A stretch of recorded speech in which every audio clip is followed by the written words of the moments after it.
I'm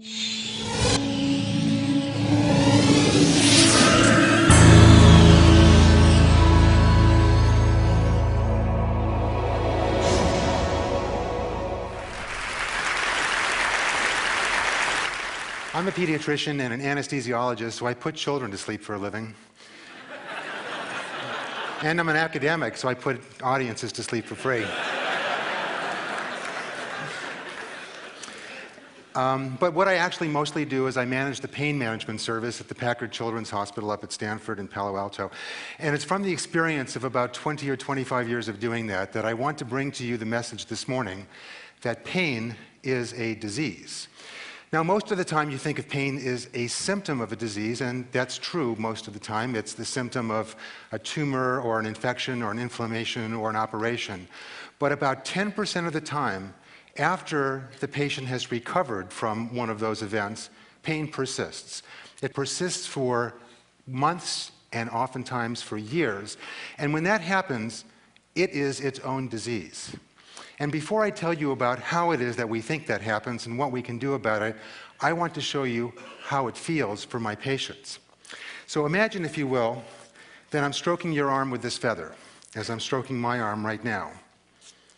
Now I want you to imagine that I'm stroking it with this. Please keep your seat. A very different feeling. Now, what does it have to do with chronic pain? Imagine, if you will, these two ideas together. Imagine what your life would be like if I were to stroke it with this feather, but your brain was telling you that this is what you were feeling. And that is the experience of my patients with chronic pain. In fact, imagine something even worse. Imagine I were to stroke your child's arm with this feather, and their brain were telling them that they were feeling this hot torch. That was the experience of my patient Chandler, whom you see in the photograph. As you can see, she's a beautiful young woman. She was 16 years old last year when I met her, and she aspired to be a professional dancer. And during the course of one of her dance rehearsals, she fell on her outstretched arm and sprained her wrist. Now, you would probably imagine, as she did, that a wrist sprain is a trivial event in a person's life.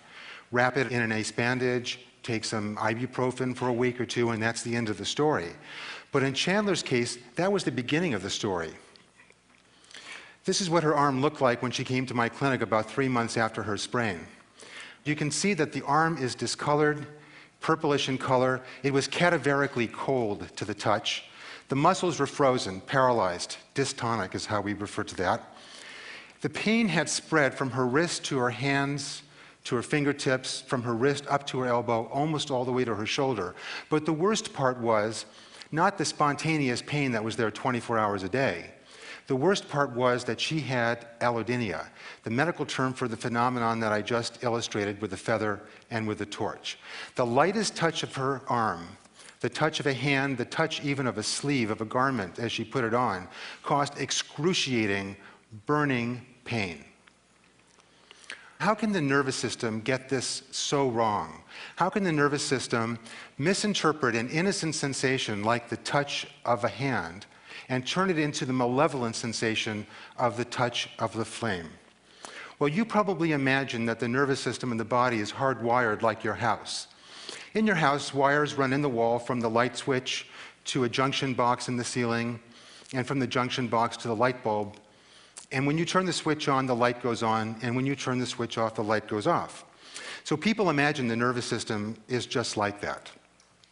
If you hit your thumb with a hammer, these wires in your arm, that of course we call nerves, transmit the information up to the junction box in the spinal cord, where new wires, new nerves, take the information up to the brain, where you become consciously aware that your thumb is now hurt.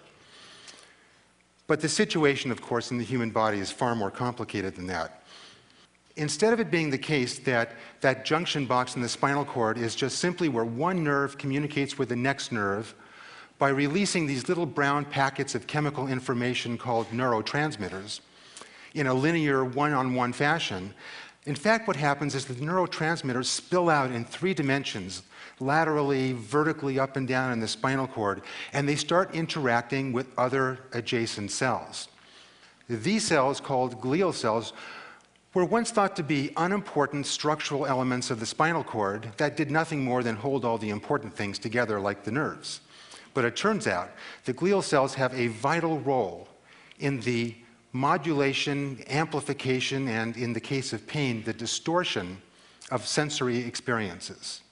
These glial cells become activated, their DNA starts to synthesize new proteins which spill out and interact with adjacent nerves, and they start releasing their neurotransmitters. And those neurotransmitters spill out and activate adjacent glial cells, and so on and so forth, until what we have is a positive feedback loop. It's almost as if somebody came into your home and rewired your wall so that the next time you turned on the light switch, the toilet flushed 3 doors down, or your dishwasher went on, or your computer monitor turned off. That's crazy, but that's in fact what happens with chronic pain, and that's why pain becomes its own disease. The nervous system has plasticity. It changes and it morphs in response to stimuli. Well, what do we do about that? What can we do in a case like Chandler's? We treat these patients in a rather crude fashion at this point in time. We treat them with symptom-modifying drugs, painkillers, which are frankly not very effective for this kind of pain. We take nerves that are noisy and active, that should be quiet, and we put them to sleep with local anesthetics.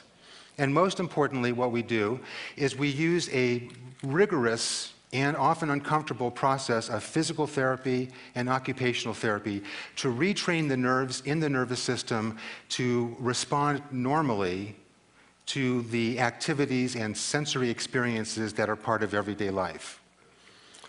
And we support all of that with an intensive psychotherapy program to address the despondency, despair, and depression that always accompanies severe chronic pain.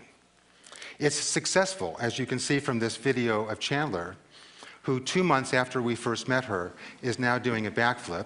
And I had lunch with her yesterday because she's a college student studying dance at Long Beach here. And she's doing absolutely fantastic. But the future is actually even brighter. The future holds the promise that new drugs will be developed that are not symptom-modifying drugs that simply mask the problem, as we have now, but that will be disease-modifying drugs that will actually go right to the root of the problem and attack those glial cells, or those pernicious proteins that the glial cells elaborate, that spill over and cause this central nervous system wind-up, or plasticity, that so is capable of distorting and amplifying the sensory experience that we call pain.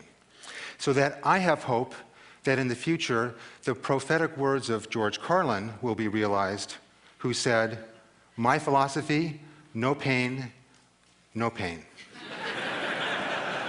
Thank you very much.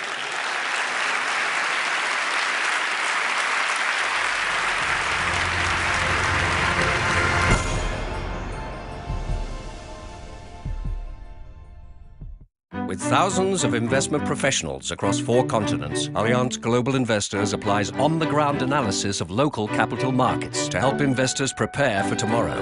Get actionable insights today from Allianz Global Investors.